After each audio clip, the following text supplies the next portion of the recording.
नमस्कार मित्रांनो, सुस्वागतम. मुरंबा या मालिकेच्या आजच्या भागामध्ये अगदी मनपूर्वक मी तुमचं स्वागत करते. आजच्या भागामध्ये आता साई हा रमाला विचारतो की तुम्ही डिनरला जायसाठी तयार झालात, मग आता डिनरला जायचे नाही हे कॅन्सल झाले म्हणून तुम्हाला राग नाही आला का? त्यावर आता रमा म्हणते की नाही साई, अहो तुम्ही मला सांगितलं होतं की डिनरला जायचे म्हणून मी तयार झाले होते म्हणाले सुद्धा, आणि मला माहिती आहे की तुम्ही असं कॅन्सल नाही करू शकत.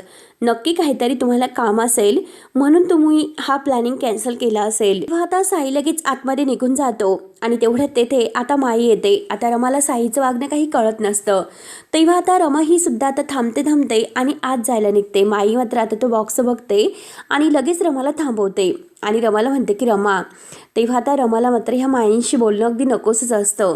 तेव्हा आता माई लगेच म्हणते की रमा, मला एक गोष्ट सांग, जर एखाद्याचं बाहेर जाण्याचं प्लॅनिंग ठरला, काहीतरी कारण सांगून तो अगदी रद्द केला तर आता समोरची चिडचिड होते. काय काय हे रागवतात, रुसून बसतात आणि तुला तर काही फरक नाही पडला. तू तर साईला काहीच बोलली नाही, काही म्हणली सुद्धा नाही, रागवली सुद्धा नाही. त्यामुळे मला असं वाटतं सगळं काही अगदी हा प्लॅन कॅन्सल झाला म्हणून तुला आनंदच झाला. तुला तर अगदी माझ्या पोट्याबरोबर बाहेर जायचंच नव्हतं. त्यावर आता रमा म्हणते की असे काही नाही, आणि हे बघा मी चिडले वगैरे नाही, कारण इतर बायकांसारखी नाही, कारण साई कधीही असा कॅन्सलचा प्लॅनिंग नाही करत. त्यांनी आता हा प्लॅन कॅन्सल केला म्हणूनच काहीतरी त्यांचं नक्की काहीतरी काम असेल म्हणून त्यांनी हे सर्व केलं असेल. तर माझं काम असतं तर मी सुद्धा प्लॅन कॅन्सल केला असता, मग तेव्हा सुद्धा साई माझ्यावर चिडले नसते. आणि हे बघा आम्ही दोघं मात्र एकमेकांना समजून घेतो. इतरांसारखं अगदी असं म्हणजे खोटं वागतं नाही येत आम्हाला, त्यांना सुद्धा नाही आणि मला सुद्धा नाही, आणि आमच्या दोघांचं हे असंच असतं. त्यावर आता लगेच माई म्हणते साईला काहीतरी काम होते म्हणून त्याने बाहेर जाण्याचा बेत कॅन्सल केला, कारण त्याचा काहीतरी वेगळा प्लॅन होता आणि त्या काहीतरी कारण होतं त्या गोष्टीला. त्यावर आता लगेच रमा म्हणते की काय होतं कारण आणि का कॅन्सल केलं हे तुम्हाला माहिती आहे का? मग सांगा नक्की काय होतं.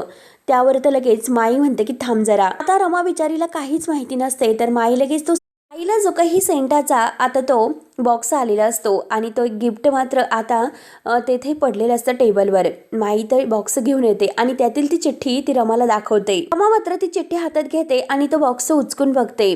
आता बॉक्समध्ये तर काही नसतं. माई तिला म्हणते की वाच, ती चिठ्ठी वाच लवकर. तेव्हा आता रमा ती चिठ्ठी वाचते तर तिला खूप मोठा धक्का बसतो आणि ती आपल्या साडीकडे बघते. म्हणजे ही साडी आणि हा गजरा अक्षयने दिलेला आहे म्हणून त्या गजऱ्याला सुद्धा ती हात लावते. तेव्हा आता लगेच माई तिला म्हणतात की हो बघितलंस ना, आता हा सगळं काही त्या अक्षयचा प्लॅन होता आणि अक्षयने तुला हे सर्व गिफ्ट दिलेले आहे, तर त्याची मनमानी जास्तच वाढलेली आहे, हे सर्व तुझ्यामुळे झालेले आहे. म्हणून माई आता रमावरच दात खात असते. त्यावर आता लगेच रमा विचारते की मी काय केलं. त्यावर लगेच माई तिला म्हणतात की काय केलं म्हणजे तुला जास्त कडक व्हायला नको का, त्याच्यावर अगदी रागवायला हवं, कडकपणे तू त्याच्याशी बोल. त्यावर तर रमा म्हणते की मी सगळ्या पद्धती वापरून बघितल्या, सगळ्या पद्धतीने त्यांना सांगून झालेलं आहे, ते ऐकत नाही तर मी काय करू. त्यावर लगेच आता माई म्हणून जाते की हे अशा माणसांना कसं गप्प करायचं हे तुला माहिती नाही का, सतत त्याच्या चुकावर पांघरून घालत राहायचं. अगं तू असं काहीतरी केलं पाहिजे की अगदी आयुष्यभर लक्षात राहील, असे अद्दल त्याला घडवायला पाहिजे. तुझ्या वागणुकीमुळे मात्र मला असं वाटतं की अक्षय जे काही वागतो ना तेच तुला आवडतं. तुला एक गोष्ट सांगू का, तू अक्षय आणि साई या दोघांच्याही आयुष्याशी खेळलेली आहे हे लक्षात ठेव. अगं ये पोटे, एकदा ठरव की तुला काय करायचं आहे ते, असे बोलून माई आता आत निघून जातात. रमाला आता खूपच राग येतो. रमाला आता अक्षयचा राग आलेला असतो. त्यानंतर आता इकडे अक्षय वाटच बघत असतो. तर आता शशिकांत म्हणतो की अरे तू कशाला काळजी करतोस, हे बघ रमा तुला फोन करणार म्हणजे करणारच. आता अक्षय म्हणतो की ती कशाला मला आता फोन करेल, काही संबंध नाही, आणि मला नाही वाटत की ती साडी मात्र आता साई स्वतः सांगेल की मी दिलेली आहे म्हणून. साई कशाला हे सर्व सांगेल, तो नाही सांगणार. त्यावर तर लगेच शशिकांत म्हणतो की अरे कोणी सांगू किंवा नको सांगू, रमाला मात्र बरोबर कळेल की हा सर्व गेम तू केलेला आहे. तर आता हे ऐकून अक्षय म्हणतो तुम्ही फक्त आता गेम खेळवतात आणि मी फक्त खेळतोय, सगळे प्लॅन तुमचे आहेत. त्यावर तर शशिकांतला हसू येतो. शशिकांत म्हणतो की अरे तू कशाला प्लॅन खेळतोस, मी आहे ना, तुझ्या बायकोला पटवायचं आहे ना, तुझी आयडिया तू साई चोरतो, मग बघ आता येऊन दे फोन, मी कशी त्याची जिरवतो, गंमतच करतो त्यांची. तेव्हा अक्षय म्हणतो की ती कशाला फोन करेल आता यावेळेस, ती केव्हा करेल माहिती नाही. त्यावर आता शशिकांत म्हणतो की अरे हे पग करेल, हे माझं वाक्य आहे की ती फोन करेल आणि 5 मिनिटात जर तिचा फोन नाही आला तर बघत राहा. म्हणून आता 1 2 3 4 असे तो अंक मोजतो आणि तेवढ्यात मात्र आता खरंच काय होतं की आता स्कोअर मोजत असतानाच फोन येतो. तेव्हा आता अक्षय बघतच असतो तर शशिकांत लगेच तो फोन अक्षयच्या हातातून घेतो. शशिकांत मुद्दाम बोलत नाही. तेव्हा रमा तिकडून लगेच म्हणते की काय चाललं, नक्की हे सर्व काय सुरू आहे आणि स्वतःला तुम्ही काय समजतात, तुम्हाला हे सर्व करण्यासाठी कोणी सांगितले, हे सर्व करून तुम्हाला खेळ वाटतो का, साईंना कोणी चॅलेंज द्यायला सांगितलं होतं. म्हणून रमा आता खूपच भडकते. आणि आता रमाचं बोलून झाल्यानंतर आता शशिकांत हळूचपणे म्हणतो, मी बोलतोय शशिकांत मुकादम, त्याला तुम्ही ओरडतात ना तो इथे नाही, तो शाळेत गेलेला आहे कामासाठी आणि मी त्याचा बाप बोलतोय. तेव्हा आता अक्षय हळूच म्हणतो की मी इथेच आहे. म्हणून शशिकांत अक्षयला शांत राहायला सांगतो. तेव्हा आता रमा म्हणते की बाबा सॉरी, आणि ते आता शाळेत यावेळेस का गेलेत. त्यावर तर शशिकांत म्हणतो की अगं तू इतकं घालून पाडून बोलतेस ना, मग नक्कीच काहीतरी त्याचं काम असेल म्हणून तो शाळेत गेलेला आहे. तू एक काम कर, तू शाळेत जाऊन भेट. आता अक्षय शशिकांतच्या हातातून मोबाईल घेण्याचा प्रयत्न करत असतो पण शशिकांत काही मोबाईल देत नसतो आणि रमा आता पुन्हा शशिकांतला सॉरी बोलते. तेव्हा आता शशिकांत म्हणतो की काही हरकत नाही आणि फोन ठेवतो. आता फोन ठेवल्यानंतर शशिकांत खूप जोरजोराने हसतो. तर अक्षय म्हणतो की तुम्ही असं का केलंस, आता मी घरी आहे आणि ती जर मला बघण्यासाठी शाळेत गेली तर. तेव्हा शशिकांत म्हणतो की अरे वेडा, असं म्हणजे शिव्या घालण्यापेक्षा तू डायरेक्ट तिला भेट आणि तिला डायरेक्ट शिव्या घाल. त्यावर तर अक्षय विचारतो की म्हणजे काय. तर शशिकांत म्हणतो की म्हणजे अरे वाघाचे पंजे, आणि जा लवकर शाळेमध्ये रेडी हो आणि बाहेर जाण्याची तयारी कर लवकरात लवकर. म्हणून अक्षय आता तयार झालेला असतो आणि अक्षय शाळेच्या किचनमध्ये आलेला असतो आणि सर्व स्वयंपाकाची आता तो तयारी करत असतो. कारण आता रमाला डिनर प्लॅनिंग त्याने केलेलं आहे, त्यासाठी तो जेवण वगैरे बनवत असतो. मुद्दाम आता तो अगदी गालाला पीठ वगैरे लावतो, आपल्या ड्रेसवर सुद्धा पीठ वगैरे टाकतो, कारण रमा येईन आता आणि मुद्दाम तिच्यासमोर हे सर्व करायचं असे मात्र आता तो ठरवतो. आणि तेवढ्यात आता दरवाजा उघडून रमा येते. आता अक्षय पीठ वगैरे लावून तयारच असतो. आता मात्र रमा डायरेक्ट त्याच्यावर अगदी ओरडते, काय चाललं तुमचं हे सर्व आणि तुमची हिंमतच कशी झाली हे सर्व करण्याची. तेव्हा आता अक्षय अगदी आश्चर्याने तिच्याकडे बघत असतो आणि म्हणतो की काय काय सुरू आहे तुमचं हे, मी तर साई बरोबर डेटवर जायचं होतं, मग तुम्ही इथे कशा आलेत. तेव्हा आता रमा लगेच म्हणते की बास करा हे सर्व नाटक आणि काय हा उतार करून ठेवला हा सर्व. तेव्हा आता अक्षय म्हणतो की का तुम्हाला आवडलं नाही, अगदी माझा लुक बघून वाईट वाटलं की काय. आता रमा लगेच आता त्याचा फोटो मोबाईल मध्ये काढते आणि त्याला दाखवते. तेव्हा अक्षय म्हणतो की हो का, नाही चांगलं दिसत का. आणि अक्षय म्हणतो की थांबा या इकडे मी पुसून काढतो. म्हणून अक्षय आता रमाला आपल्या जवळ ओढतो आणि तिच्या गालाला मात्र आपल्या गालाचं पीठ लावतो. रमाला खूपच राग येतो आणि अक्षय मात्र आता आपल्या केसांच्या स्टाईलवरून हात फिरवत असतो अगदी रमासमोर. तेव्हा आता रमा म्हणते की काय चाललं तुमचं हे सर्व आणि तुम्ही का मला साडी वगैरे गजरा दिला. तेव्हा आता अक्षय मुद्दाम हसतो आणि हसून म्हणतो की वा वा वा, म्हणजे तुमच्या सिक्रेट सॅन्टामधून ही साडी तुम्हाला आलेली आहे. तर रमा आता चिडून विचारते की तुम्हाला हे सर्व नाटक करण्याची काय गरज होती, साडी मला द्यायची आणि चिठ्ठ्या वगैरे का तुम्ही असं वागतात, काय गरज आहे तुम्हाला असं वागण्याची, काय भेटतं इतकं वागून. त्यावर आता अक्षय म्हणतो की हे बघा, जर ती साडी मी तुम्हाला सांगून दिली असती तर ती साडी तुम्ही आता नेसली नसती, म्हणून मला तुमचा सिक्रेट सॅन्टा व्हावं लागलं आणि हे तुम्हाला कळल्यानंतर सुद्धा तुम्ही ही साडी नाही बदललेली. अहो तुम्हाला हे सर्व करताना लाज नाही का वाटत, कारण मी तुमच्याबरोबर इतकी वाईट वागते तरी सुद्धा तुम्ही माझ्याबरोबर असं वागतात. तुम्हाला का कळत नाही की माझं आणि साईचं लग्न होणार आहेत, आमचे एंगेजमेंट सुद्धा ऑलरेडी झालेली आहे. तेव्हा अक्षय म्हणतो की आता मात्र आपलं जे काही ऑलरेडी झालेलं लग्न सुद्धा होतं माझ्याबरोबर आणि आता आपल्याला एक मुलगी सुद्धा आहे, हे सगळं विसरलीस का. तेव्हा आता रमा म्हणते की तुम्हाला आता आठवते का सर्व, आणि हे बघा मी तुम्हाला आता शेवटचं सांगते, जर तुम्ही इथून पुढे काही केलं तर मात्र मी स्वतःला इजा करून घेईल, त्यामुळे आता बास करा. तुम्हाला फरक पडत नसेल परंतु मला फरक पडतो. तेव्हा आता रागाने रमा तेथून जायला निघते, परंतु आता दरवाजा बाहेरून बंद होतो. नक्की शशिकांतने दरवाजा बंद करून घेतलेला असेल. तेव्हा आता रमा ही दरवाजा वाजवते पण दरवाजा बंद असतो. तेव्हा आता रमा ही अक्षयवरच आता चिडते. अक्षयला म्हणते की आता हे नवीन काय नाटक आहे आणि दरवाजा का बंद झाला. तेव्हा आता अक्षय मुद्दाम त्याला काहीच माहिती नाही असे रमाला दाखवतो आणि स्वतःशी हसतो. तेव्हा आता रमा म्हणते की मला माहिती होतं की तुम्ही असंच काहीतरी करणार आहे म्हणून. त्यावर आता अक्षय पुन्हा रमाच्या जवळ येतो आणि म्हणतो की मी काय केलं, मला नाही माहिती की दरवाजा कसा बंद झाला म्हणून. कसे काय कळेन बरं, मी तर तुमच्या बरोबर आतमध्ये आहे, मग दरवाजा कोणी बाहेरून बंद केला असेल मला काय माहिती. तेव्हा आता रमा म्हणते की झालं असेल तर दार उघडायला सांगा. तेव्हा अक्षय म्हणतो की मला माहिती नाही की दार कोणी बंद केले, मग मी कुणाला आता आता आवाज देऊन सांगू की दार उघडा म्हणून, तेव्हा आता रमा ही जोरात ओरडते की दार उघडायला सांगा, नाहीतर मी मगाशी जे काही बोलले ना ते खरं करेल. त्यावर आता अक्षय म्हणतो की मला माहिती नाही, किचन तुमचं आहे, अगदी ही रूम तुमची आहे, सगळं तुमचं आहे आणि दरवाजा मात्र कोणी बंद केला तेच मला माहिती नाही, मला खरंच माहिती नाही, मी काय करणार. तेव्हा आता रमा म्हणते की नाही ना माहिती तुम्हाला. तेव्हा अक्षय म्हणतो की खरंच मला माहिती नाही. तेव्हा आता रमा म्हणते की नाही ना माहिती, मग थांबा आता. म्हणून रमा रागाने गॅस जवळ येते. गॅस आता ऑन करून त्या जाळावर मात्र ती आता आपला हात धरते. तेव्हा अक्षय घाईने धावत येतो आणि लगेच गॅस बंद करून तिचा हात मागे ओढतो आणि काय चाललं असे तो रमाला विचारतो. कसला हा मूर्खपणा आणि काय वागतेस, काय करतेस तू. अगं कसला हा मूर्खपणा आणि हे असलं परत वागायचं नाही, स्वतःला त्रास करून घ्यायचा नाही. जर तू असं यापुढे काही केलं तर तुला आरोहीची शपथ आहे. तेव्हा आता रमा ही फक्त आता अक्षयकडे बघत असते आणि काही उत्तर देत नसते.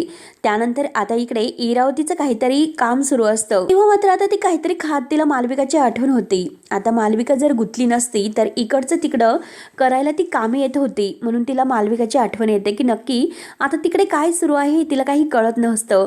म्हणून ती आता त्याबद्दल तसा विचार करत असते.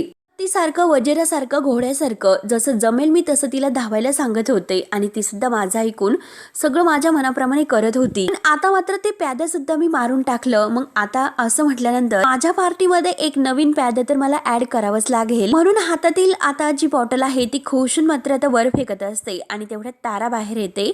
तारा लगेच म्हणते की ग्रॅमी तुम्हाला बोलवलंस. तेव्हा आता इरावती म्हणते की हो हो. आणि तेवढ्यात आता इरावती आता ह्या ताराचा वापर करून घेणार असते आणि आता मात्र मुद्दाम ती ताराचा वापर करून घेण्यासाठी ताराला लिपस्टिकची बॉटल देते आणि म्हणते की याचा वापर कर. तेव्हा आता तारा म्हणते की आता मात्र मालविका तुझं काम ऐकण्यासाठी नाही, मग तू मुद्दाम मला हे सर्व देत आहे, काहीतरी तुझं काम असेल ते काम करून घेण्यासाठी. त्यावर आता इरावती म्हणते की अगं यामागे सुद्धा मी तुला हे सर्व देतच आले, मग तू असं का म्हणतेस आणि काम तुला माझं करावंच लागेल. तर तारा म्हणते की हो मला माहिती आहे की तुझे माइंड गेम्स वापरून मात्र तुम्हाला ते करून घेणार आहे माझ्याकडून.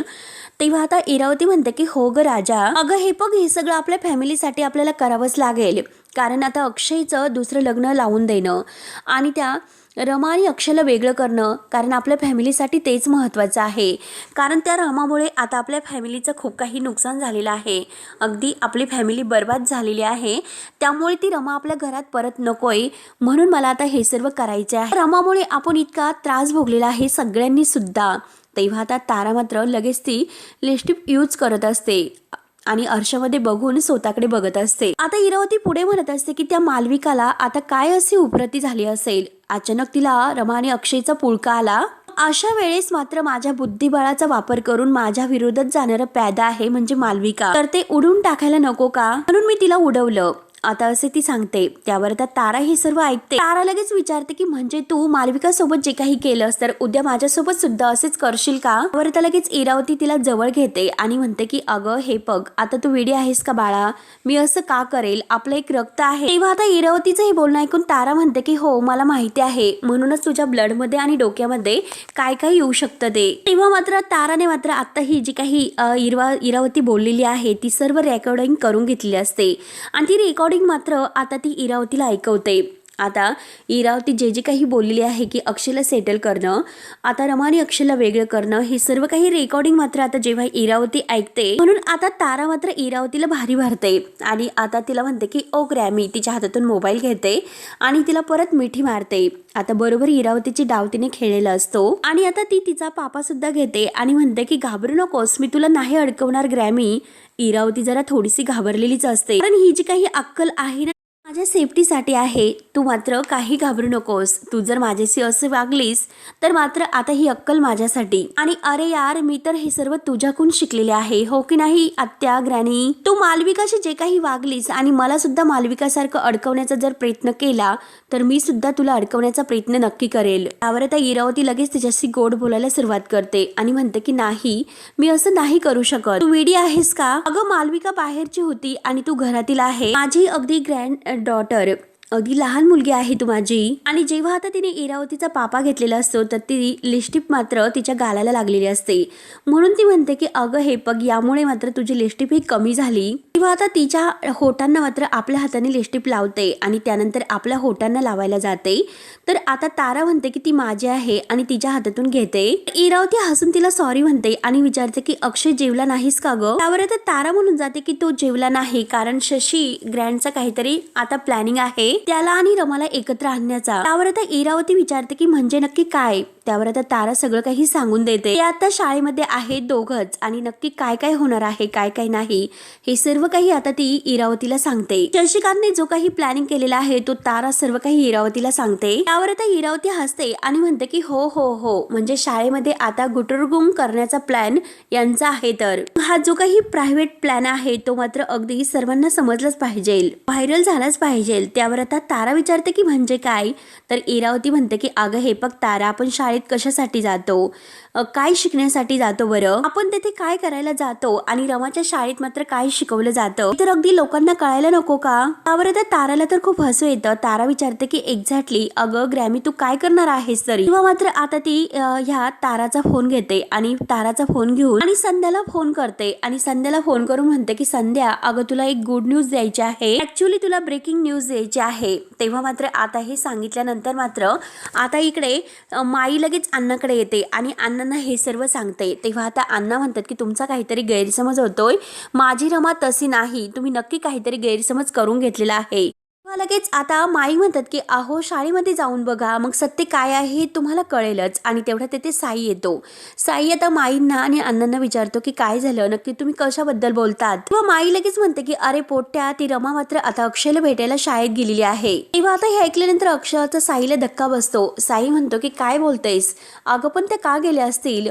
माई म्हणते की मला माहिती नाही की ती का गेली म्हणून. अरे पण ती गेलीच कशाला तिकडे, ती खूप मोठी चूक तिने केलेली आहे, ती चुकली हे महत्वाचं आहे. आणि हे बघा, हे जर लोकांना समजले की आता हे दोघं शाळेमध्ये होते आणि मग आता आपल्या शाळेची काय इज्जत राहणार याचा विचार केलास का आपली सुद्धा. तेव्हा आता अण्णांना राग येतो. अण्णा म्हणतात की मी तुम्हाला एकदा सांगितलं की माझी रमा तशी नाही म्हणून, पण तरीही तुमचा आग्रह असेल तर मी आता फोन करतो आणि चौकशी करतो. म्हणून मात्र आता अण्णा फोन लावतात, परंतु फोन काही लागत नसतो. अण्णा पुन्हा फोन करतात पण तरी सुद्धा फोन काही लागत नसतो. हे बघून मात्र माई म्हणतात की बघितलंस ना, तुमच्या लेकीचा फोन मात्र बंद आहेस. तेव्हा आता अण्णा म्हणतात की थांबा, मी स्वतः शाळेत जातो आणि बघून येतो. म्हणून अण्णा लगेच तटकनी उठतात.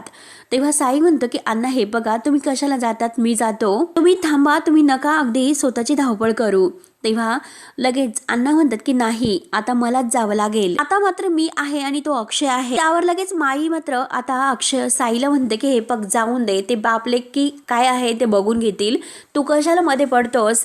म्हणून अण्णा आता रागाने तिथून निघून जातात. आता साईला खूप टेन्शन येते. तेव्हा आता साई हा माईला विचारतो की माई मला एक गोष्ट खरी खरी सांग, तू रमाला मात्र काही बोलली नाही ना, रमा तेथे का जातील मला काही कळत नाही, मी सुद्धा आता तिथे जाऊन येतो. असे बोलून साई जायला निघतो आणि मला सुद्धा कळायला हवं की रमा तिकडे का गेल्यात म्हणून साई सुद्धा आता निघून जातो. त्यानंतर आता इकडे म्हणजे रमा आणि अक्षय या दोघांचं आता आतमध्ये अगदी ते शांत असतात. आता अक्षय त्याचं काम करत असतो आणि रमा मात्र तेथे उभी असते आणि ती आता सारखं मोबाईलमध्ये बघत असते. तर आता दरवाजा बंद असल्यामुळे रमाला तेथे उभं राहावंच लागतं आणि ती फोन लावण्याचा खूप प्रयत्न करत असते, परंतु तिच्या मोबाईलला रेंजच नसते आणि आता ती रेंज अगदी पकडण्याचा खूप प्रयत्न करत असते. तेव्हा आता अक्षय मुद्दाम अगदी गाणं गुणगुणत असतो, तिच्याकडे बघत तिची गंमत करत असतो. रमा रागाने त्याच्याकडे बघते आणि फोन लावण्याचा प्रयत्न करत असते. तिच्या गालाला मात्र आता अक्षयच्या गालाचं ते पीठ अक्षयने जे लावलेलं आहे ते अजूनपर्यंत तसेच असते. तेव्हा मात्र आता रमाच्या मोबाईलला नेटवर्क नसते आणि ती वैतागते की आता इकडून फोन सुद्धा लागत नाही, नेटवर्क सुद्धा इथे नाही. म्हणून ती आता जोरजोराने पुन्हा दरवाजा वाजवते की कोणी आहे का, कोणी आहे का, दरवाजा उघडा, दार उघडा प्लीज म्हणून जोरजोराने ओरडते. तर अक्षय म्हणतो की जरा शांत राहशील का प्लीज, कशाला उगाच पॅनिक होते आणि उगाच ओरडू नकोस, जर काही माझी मदत हवी असेल तर सांग. तेव्हा रमा पुन्हा आता अक्षय जवळ येते आणि म्हणते काय मदत करणार आहात तुम्ही? येथे फोन सुद्धा लागत नाही, नेटवर्क नाही. तेव्हा आता अक्षय म्हणतो की नेटवर्क नाही. मग ऐकून घे, शांत होतो अगोदर आणि माझं ऐक तू. फोन एकदा स्विच ऑफ कर आणि नंतर स्विच ऑन कर, म्हणजे नक्की तुला मोबाईलला नेटवर्क येईल. आपल्या मेंदूचं सुद्धा कधी कधी तसंच असतं की अगोदर स्विच ऑफ करावा, नंतर स्विच ऑन करावा आणि आपल्या डोक्यात सुद्धा नेटवर्क येतं म्हणून तो रमाला सांगत असतो. त्यामुळे तू एकदा तसं कर. तेव्हा रमा रागाने म्हणते की ते माझं मी बघेल, तुमचा फोन बघूई. म्हणून ती आता अक्षयला त्याचा फोन मागत असते. तेव्हा आता अक्षय म्हणतो की मी तर फोन आणलेलाच नाही, फोन घरीच विसरलो. रमा आता विचारते की हे सर्व तुम्ही ठरवून केलेलं आहे तर मुद्दामून? रमा म्हणते की मला माहिती होतं हे सर्व तुम्हीच केलेलं आहे, तुम्हीच सगळं काही तुम्ही ठरवून केलेलं आहे. आणि जर साई आता यावेळेस येथे असते तर त्यांनी नक्कीच काहीतरी मार्ग काढला असता यावेळेस. तेव्हा आता अक्षय लगेच तिला धरून आपल्याकडे ओढतो आणि म्हणतो की हे बघ, आता त्याचं नाव तू इथे कशाला घेतेस? आपण दोघं आहोत ना इथे, आपण दोघं इथे अडकलो, मग त्याचं नाव घेण्याची काय गरज आहे? आणि आपल्याबद्दल बोलशील, तुला जे काही बोलायचं आहे ते. रमा मात्र आता अगदी अक्षयच्या खूपच जवळ असते. आणि आता मित्रांनो हा भाग येथे संपतो. पुढील भागामध्ये आता जो काही केक अक्षयने बनवलेला असतो तर रमा विचारते की मुलांसाठी फक्त एवढासा केक? तेव्हा आता अक्षय म्हणतो की ह्या 2 मुलांसाठी, आपल्या दोघांसाठी. आणि आता मात्र आपण इथे अडकलो, सेलिब्रेट करूयात. म्हणून आता जो केक बनवलेला आहे तर अक्षय आणि रमा आपल्या हाताने तो केक कापतात. अक्षय मात्र प्रेमाने मात्र आता रमाला तो केक भरवतो. आता मात्र रमा सुद्धा तो केक खाते आणि अक्षयला भरवते. त्यानंतर मात्र आता साई आणि अण्णा तेथे येतात. दरवाजा अगदी वाजवतात. दरवाजा उघडा असं म्हणतात. अण्णा म्हणतात की रमा आणि अक्षय दरवाजा उघडा, आम्हाला माहिती आहे की तुम्ही दोघंही येथेच आहात. तेव्हा आता रमा हे सर्व ऐकते आणि घाईने धावायला जाते. तर आता अक्षय तिला धरतो आणि म्हणतो की तुझं माझ्यावर अजून सुद्धा प्रेम आहे आणि मला आय लव्ह यू असं म्हण, आणि म्हण तू माझ्याशीच लग्न करणार आहे, कबूल कर हे सर्व. तेव्हा आता अण्णा हे साईला सांगत असतात की तू मागच्या बाजूची जी खिडकी आहे ना तर तेथे जाऊन उभा राहा, म्हणजे हा अक्षय आहे तेथून त्या रमाला बाहेर काढण्याचा तो नक्की प्रयत्न करेल. तर आतमध्ये अक्षय रमाला कबूल कर असे म्हणत असतो की तुझं माझ्यावर अजून सुद्धा प्रेम आहे म्हणून. तेव्हा आता साई मात्र मागच्या खिडकीजवळ आलेला असतो आणि रमा म्हणत असते की मी तुमच्याशीच आता लग्न करणार आहे, प्रेम करते असे ती म्हणणार असते. आणि साईचा आता गैरसमज दूर होणार असतो. तेव्हा आता मित्रांनो पुढे काय होतं हे बघण्यासाठी आपल्या चॅनलला नक्की सबस्क्राईब करत राहा. धन्यवाद.